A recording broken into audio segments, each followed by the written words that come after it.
ẹ ṣé o bàbá ní gbogbo ọ̀nà, ẹ ṣé adúpẹ́ ní gbogbo ọ̀nà, ẹ ṣé o bàbá ní gbogbo ọ̀nà, ẹ ṣé adúpẹ́ ní gbogbo ọ̀nà, ẹ ṣé o bàbá wa ní gbogbo ọ̀nà, ẹ ṣé adúpẹ́ ní gbogbo ọ̀nà, ẹ ṣé o bàbá ní gbogbo ìgbà, ẹ ṣé adúpẹ́ ní gbogbo ìgbà, ẹ máa ṣé o bàbá ní gbogbo ìgbà, adúpẹ́ ní gbogbo ìgbà, ẹ ṣé o bàbá ní gbogbo ọ̀nà, ẹ ṣé Ọlọ́run tó dá wa sí ní gbogbo ìgbà, ẹ ṣé o bàbá wa ní gbogbo ìgbà, ẹ ṣé adúpẹ́ ní gbogbo ìgbà, ẹ ṣé o bàbá ní gbogbo ìgbà, ẹ máa ṣé o bàbá wa ní gbogbo ìgbà, ẹ máa ṣé o bàbá wa ní gbogbo ìgbà, ẹ máa ṣé o bàbá wa ní gbogbo ìgbà, ẹ máa ṣé o bàbá wa ní gbogbo ìgbà, ẹ máa ṣé o bàbá wa ní gbogbo ìgbà, ẹ máa ṣé o bàbá wa. A gbé ọ̀gá, a gbé ọ̀gá, a gbé ọ̀gá o ọba ìgbàlà. Àwa gbé ọ̀gá, àwa gbé ọ̀gá ọba ìgbàlà. Àwa gbé ọ̀gá Jésù, a gbé ọ̀gá, a gbé ọ̀gá o ọba ìgbàlà wa. A gbé ọ̀gá, a gbé ọ̀gá, a gbé ọ̀gá o ọba ìgbàlà. Àwa gbé ọ̀gá, a fi orin gbé ọ̀gá, a fi ọ̀rọ̀ ẹnu wa gbé ọ̀gá, a fi ìyìn gbé ọ̀gá, a fi ohun gbogbo tá a ní gbé ọ̀gá. Àwa gbé ọ̀gá ọba àwọn ọba, àwa gbé ọ̀gá, a gbé ọ̀gá o ọba ìgbàlà. Àmín lórúkọ Jésù. Bàbá wa tí ń bẹ ní ọ̀run, lórúkọ Jésù Kristi, ní orúkọ Jésù Kristi, ní orúkọ Jésù Kristi, Ọlọ́run ẹ̀mí mímọ́, mẹ́ta lọ́kan ìjìnlẹ̀ ìfẹ́, Ọlọ́run àgbáyé, Ọlọ́run tó wà kí ayé kó tó wà, Ọlọ́run tí ó máa wà nígbà tí ayé kò ní sí, ẹni àgbà ọjọ́ wọn nì, Ọlọ́run tó pọ̀ ní àánú, Ọlọ́run tó pọ̀ ní ojú rere, Ọlọ́run tó pọ̀ ní agbára, Olúwa Ọlọ́run àwọn ọmọ ogun, Ọlọ́run tó ń pa ayé wa mọ́, olùdáǹdè, olùpamọ́ ẹ̀mí wa. Àwa gbé ọ̀gá ní ọjọ́ tuntun, àwa fi ìyìn àti ògo fún orúkọ rẹ, àwa dúpẹ́ fún ẹ̀bùn ẹ̀mí ìyè, àwa dúpẹ́ fún ohun tó ṣe ní ojú oorun wa, a dúpẹ́ fún ohun tó ṣe ní alẹ́, a dúpẹ́ fún ohun tó tún ti bẹ̀rẹ̀ sí ṣe ní ọjọ́ tuntun yìí. Bàbá wa ọ̀run gba ọpẹ́ wa lórúkọ Jésù Kristi. Bàbá wa ọ̀run gba ọpẹ́ wa lórúkọ Jésù Kristi. Ní ọjọ́ tuntun, ọjọ́ tó ní ògo, fún orí ọ̀fẹ́ tuntun, Ọlọ́run gba ọpẹ́ wa. Fún agbára ọ̀tun, Ọlọ́run gba ìyìn wa. Fún ìṣẹ́gun ọ̀tun tó ti pa aláṣẹ fún ayé wa láti ní lónìí, Olúwa gba ọpẹ́ wa lórúkọ Jésù. Fún ọ̀nà tó tún ti gbà láti báyìí ní wa pàdé ní ọjọ́ tuntun, Olúwa gba ọpẹ́ wa ní orúkọ Jésù. Fún agbára ẹ̀mí mímọ́ Ọlọ́run tó tún ti bẹ̀rẹ̀ iṣẹ́ láìsí ìdádúró, Bàbá gba ọpẹ́ wa lórúkọ Jésù. Fún gbogbo ẹbí tí ìwọ Ọlọ́run tají ní orí òkè Ṣẹ̀gọ̀dògbò tó tún kọ̀nẹ́ẹ̀tì wa sí iwájú ìtẹ́ àánú, Bàbá wa gba ọpẹ́ wa lórúkọ Jésù. Pé a ó rí ire gbà nínú iṣẹ́ ìsìn ti àárọ̀ ẹ̀, pé ìtúsílẹ̀ ńlá yóò jẹ́ ti ayé wa, pé ìwòsàn yóò jẹ́ ti ayé ẹnì kọ̀ọ̀kan. Bàbá wa ọ̀run gba ọpẹ́ wa lórúkọ Jésù, wípé gbogbo ibi tí a ó náwó àdúrà yìí sí, àdúrà náà yóò ṣe ìtẹ́wọ́gbà ní ọjọ́ tuntun yìí. Gba ọpẹ́ wa ní orúkọ Jésù, wípé a ò ní rí ènìyàn kan tí ò ní rí ire gbà ní àárọ̀. Ọlọ́run gba ọpẹ́ wa lórúkọ Jésù. Ohun tó ṣe nínú ayé wa lónìí kò ṣeé dá dúró. Ayérayé gba ọpẹ́ wa lórúkọ Jésù. Alágbára tó bá ló ń dúró sínú òrùn, alágbára tó bá dúró sínú òṣùpá, alágbára tó bá ló ń dúró sínú ìrìn àjò ọjọ́ òní láti lo agbára òkùnkùn lórí ọjọ́ òní, ayérayé gbàgbára lọ́wọ́ ẹ̀ báyìí lórúkọ Jésù. Ohun tí a bá fi àdúrà fàtú ní àárọ̀ yìí, ó wà ní títú lórúkọ Jésù. Ohun tí a bá fi àdúrà gbédè lórúkọ Jésù, kó wà ní dídè. Gbogbo ibi tí a bá ti náwó àdúrà yìí sí, ìyanu kó máa ṣẹlẹ̀. Ọlọ́run tó ń gbọ́ àdúrà, jẹ́ kí ọ̀rọ̀ ẹnu wa àti ìṣàrò ọkàn wa kó ṣe ìtẹ́wọ́gbà lórúkọ Jésù, kó ṣe ìtẹ́wọ́gbà ní pípé orúkọ Jésù Kristi ní àárọ̀ yìí. Gbogbo orúnkún kó wólẹ̀, orúnkún àìsàn, orúnkún ibi, orúnkún òkùnkùn, gbogbo orúnkún kó wólẹ̀ níwájú ìtẹ́ rẹ láàárọ̀ yìí. Gbogbo àwọn kó sì jẹ́wọ́ pé ìwọ lọ́ba. Ògo ni fún Ọlọ́run ní òkè ọ̀run. Ẹ̀mí mímọ́ alágbàwí wa, máa bá iṣẹ́ rẹ lọ, máa bá iṣẹ́ rẹ lọ, máa bá iṣẹ́ rẹ lọ. Ògo ni fún Ọlọ́run ní òkè ọ̀run. Lórúkọ ńlá Jésù Kristi, agbára wa. Àmín, àmín, àmín lórúkọ Jésù. Gbogbo tí ẹ wà ní àárọ̀ yìí, tí ẹ jẹ́ alààyè, ẹ pe orúkọ Jésù Kristi, ẹ kígbe sí Ọlọ́run àwọn ọlọ́run, Olúwa Ọlọ́run àánú, Ọlọ́run tó fi àánú dá mi sí ní ọjọ́ tuntun, ní wákàtí tuntun yìí. Olúwa wá dá òróró tuntun sí mi ní orí. Olúwa wá dá òróró tuntun sí mi ní orí ní ọjọ́ tuntun yìí.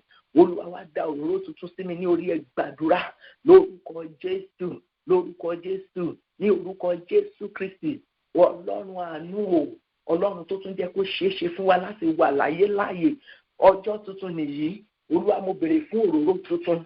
Òróró tuntun ni à ń pè ní agbára tuntun. Òróró tuntun ó ní ojúrere tuntun. Òróró tuntun là ń pè ní ìdásí láti òkè tuntun. Olúwa dá òróró tuntun. Olúwa dá òróró tuntun sí wa ní orí. Dá òróró tuntun sí orí wa. Bí a ṣe wá sínú àdúrà rọ̀ yìí, Olúwa dá òróró tuntun sí orí wa. Agbára ọ̀tun, Olúwa fi gbé wa wọ̀, fi gbé wa ró, fi gbé wa wọ̀, fi gbé wa ró, fi gbé wa wọ̀, fi gbé wa ró, fi gbé wa wọ̀, fi gbé wa ró lórúkọ Jésù. Ohun tí kìí jẹ́ kí àdúrà ènìyàn ó gbà, bẹ̀rẹ̀ sí fi sùn báyìí. Ohunkóhun tó lè wà ní ayé mi, ohunkóhun tó lè tẹ̀lé mi wọnú àdúrà, tó ní mi ò ní rí ìdààmú àdúrà, ohunkóhun tó lè fa ìdíwọ́ àti dènà bá àdúrà mi, ẹ̀jẹ̀ Jésù Kristi máa fàtú nínú ayé mi, máa fàtú ẹgbàdúrà lórúkọ Jésù, lórúkọ Jésù, lórúkọ Jésù Kristi. Ohunkóhun tí àdúrà ènìyàn kì í fi gbà, ó ní tí a bá gba ẹ̀ṣẹ̀ láàyè nínú ọkàn wa, ó ní Olúwa kò ní gbọ́ sí wa. Gbogbo májẹ̀mú ẹ̀ṣẹ̀, agbára ẹ̀ṣẹ̀, àfisùn ẹ̀ṣẹ̀, ẹ̀jẹ̀ Jésù máa fàtú, máa fàtú, máa fàtú, máa fàtú.